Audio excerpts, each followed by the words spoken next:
என்னங்கம்மோ இப்படி ரோடை பிளாக் பண்ணிட்டு எல்லாம் உட்காந்து கதை பேசினா எப்படி ஆளுங்க போகிறது வாரது? ஏனே போறதுக்கு வாரத்துக்கு பாதை விட்டு தானே உட்காந்துக்கிட்டு இருக்கிறோம், அப்படி போங்க ஓரமா. கும்பலாக உக்காந்துக்கின்னு இருந்தால் எப்படி போகிறது? ஒரு சங்கடமாக இருக்குதா இல்லையாம்மா? எங்கன்னா ஒரு ஓரமாக ஒரு ஊட்டாண்ட ஒரு மரத்தடியில் உட்காந்து பேச்சலாம் இல்லைம்மா? ஐயோ பூனமி சார், அதான் வழி இருக்குல்ல, அக்கா சொல்றாங்களே, நீங்க பாட்டுக்கு போக வேண்டியதானே சரச்சடனே. அதை விட்டு சும்மா நோய் நோயின்னு கேள்வி கேட்டுக்கிட்டு. நியாயத்தை கேட்டால் என்ன வரத்துக்கு வாராங்கோ. சரியம்மா நான் கிளம்புறேன். ஏன் நெட்டவழி பெரியவங்கள அப்படி பேசக்கூடாது நெட்டவழி, பொறுமையா பத்மினி எப்படி சொன்னா அப்படி சொல்லணும். எடுத்தவங்க கௌத்தம்னு யாருனாலும் நக்கல் பேச்சுக்கிட்டு கிண்டல் பேச்சுக்கிட்டு அது என்ன பழக்கம்? அட நீங்க சும்மா இருங்கக்கா, நெட்டவழி பேசுனது தான் கரெக்டு. சில பேத்துக்கு அப்படி சொன்னா தான் மண்டையில உரைக்கும். அவங்க சொன்னாங்களே கேட்டாங்கன்னா நின்றுக்கிட்டு ஓரமாக பேச்சு அங்கே பேச்சு நின்றுக்கிட்டு, இவங்க பொழுதுனிக்கு டீ கடையில் உட்காந்துக்கிட்டு நான் பேசுகிறாங்க, நான் எதுனா கண்டுக்கிறோமா? கீதா சொல்கிறது தான் சரி, அப்படித்தான் சில பேத்துக்கு பதில் சொல்லணும். பத்திரலையக்கா நீங்கள் எல்லா இடத்துலையும் நல்லவங்களாவே இருக்கணும்னு நம்ம மண்டியில் மிளகா அடிச்சுட்டு போயிட்டே இருப்பாங்க. என்னம்மா உமா, உன்னையும் வெண்ணிலாவும் வாயே பேச மாட்டீங்க? அதெல்லாம் ஒன்றும் இல்லைக்கோ, நீங்கள் பேசிட்டு இருக்கிறீங்க, நாங்கள் கேட்டுக்கிட்டு இருக்கிறோம். என்ன பேசுறது? என்னம்மா வெண்ணிலா, வீட்டில் வேலையெல்லாம் ஆயிட்டாமா? நீ இப்போ அடிக்கடி ஆளையே பார்க்க முடியறது இல்லையே. ஆயிட்டுங்கக்கா, வீட்டில் நான் டிவி பார்த்துக்கிட்டு ஃபோன் பார்த்துக்கிட்டு அப்படியே இருந்துக்கிடுவேன். எப்பயாச்சும் போர் அடிச்சிச்சுன்னா தான் வருவேன். பொழுதுனிக்கு அந்த ஃபோன்லேயே கிடந்தாலும் கண்ணை வலிக்கலையா? எனக்கெல்லாம் ஒரு 10 நிமிஷம் பேச்சனாவே காதல் வலி எடுத்துக்குது, கொய்யன்னு தலைவலி எடுத்துக்குது. எப்படித்தான் அந்த காலத்து பிள்ளைங்கள்லாம் அப்படி ஃபோன்லேயும் டிவிலையுமே இருக்கிறாங்களோ. அவங்க பழகிட்டாங்க இல்லைக்கா. நம்ம அந்த காலத்து ஆளுங்க, நம்மளுக்கு அது புதிச்சு அவங்க அதுலேயே பார்த்து இருக்கிறாங்கல்ல. ஆனாலும் கொஞ்சம் குறைச்சிக்கிடணுமா? எல்லா மகளிருமே இங்கத்தான் இருக்கிறீங்களா? நல்லதா போச்சு. அது உங்களுக்கு மகளிர்ல லோன் கொடுக்க சொல்லி கவர்மெண்ட்ல ஆர்டர் வந்திருக்குது.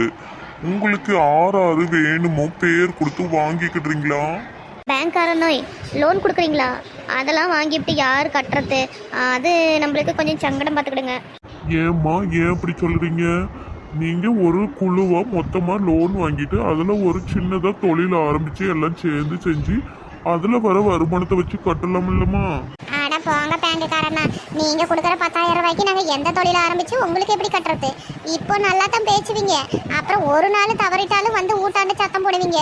ஆமாக்கா, ரொம்ப சரியா சொன்னீங்க. இப்போ நம்மள வாங்குற வைக்கிறதுக்கு வச்சிரும் நல்லா இனிக்கி பேசுவாங்க. அப்புறம் நம்ம கட்டுறதுக்கு தவறிட்டோம்னு வச்சுக்கோ, அவ்வளோதான். அக்கம் பக்கம் ஆள் இருக்கிறாங்கனாலும் பார்க்க மாட்டாங்க, என்னன்னாலும் பார்க்க மாட்டாங்க. நல்லா காய்ச்சி மூச்சுன்னு கத்த வேண்டியது. அது இன்னைக்கு பார்த்துக்கிட்டிங்களா, ஒரே ஒருத்தர் வந்துக்கிறாங்க. நாம கட்டாமுட்டனா ஒரு 10 பேர் எங்கேருந்து வருவாங்களே, ஈச்சப்பத்துலேருந்து வர மாதிரி வந்துடுவாங்க. பின்ன வாங்கினா சரியா கட்டணும் இல்லைங்களாம்மா? அப்புறம் கட்டாமுட்டா கவர்மெண்ட்டுக்கு நஷ்டம் ஆயிடாதா? எங்களுக்கு லோனே வேணாங்கிறோம். யார் வேணுங்கிறாங்களோ அவங்களுக்கு போய் கொடுத்துட்டு வசூல் பண்ணுங்க. எங்ககிட்ட ஏன் தேவையில்லாம பேசிட்டு இருக்கிறீங்க பேங்குக்கார தம்பி?